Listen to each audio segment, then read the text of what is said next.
ఇచ్చి పుణ్యం కట్టుకోలేదు పెద్ద మనిషి. కట్టుకోకపోగా పైగా ఈ పెద్ద మనిషి రావడం, వస్తూనే రైతులకు ఇంతకు ముందు వరకు కూడా హక్కుగా ఉచిత పంటల బీమా అన్నది మా ప్రభుత్వ హయాంలో, వైఎస్ఆర్సీపీ ప్రభుత్వ హయాంలో హక్కుగా రైతులకు ఉచిత పంటల బీమా అనేది రైతులకు దక్కుతూ ఉండేది.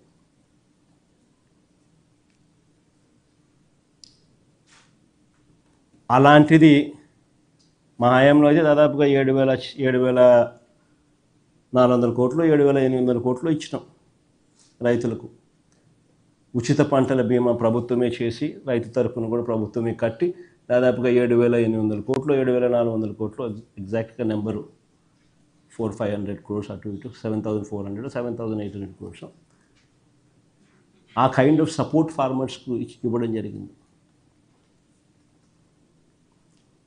ఈరోజు రైతులకు హక్కుగా రావాల్సిన ఆ ఉచిత పంటల బీమా చంద్రబాబు నాయుడు అధికారంలోకి రాగానే ఆ బీమా పథకాన్ని రద్దు చేసినాడు.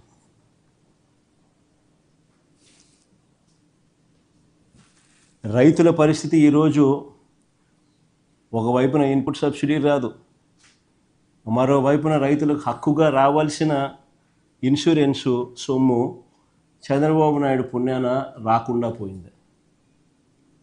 రాష్ట్రంలో దాదాపుగా 84 లక్షల మంది రైతులు దాదాపుగా వ్యవసాయంలో ఉంటే 84 లక్షల దానికి కేవలం 19 లక్షల మంది రైతులు మాత్రమే ఇన్సూరెన్స్ చేసుకున్న పరిస్థితి.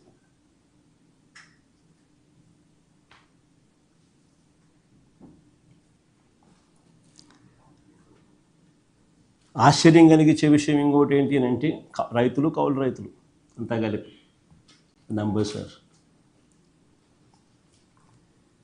మామూలుగా ఖరీఫ్ టైంలో 84 lakh acres 87 lakh acres to 84 lakh acres మామూలు కల్టివేషన్ జరుగుతుంది.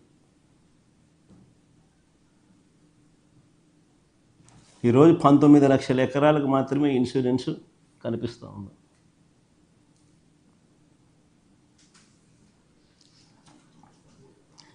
మిగిలిన వారి పరిస్థితి ఏమిటి అని అడుగుతా ఉన్నాం.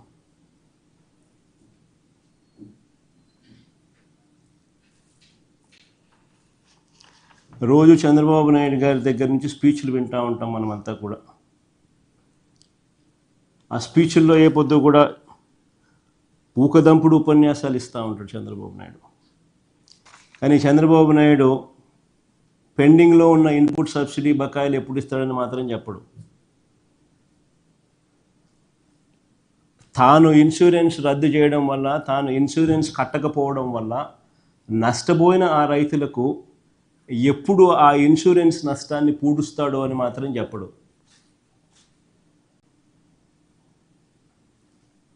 ఆయన ఊకుదంపుడు ఉపన్యాసాలన్నీ కూడా వింటూ ఉంటే చివరకు అన్నిటికన్నా ఇంకా బాధాకరమైన విషయం ఏంటంటే పెట్టుబడి సహాయం అంటే క్యాపిటల్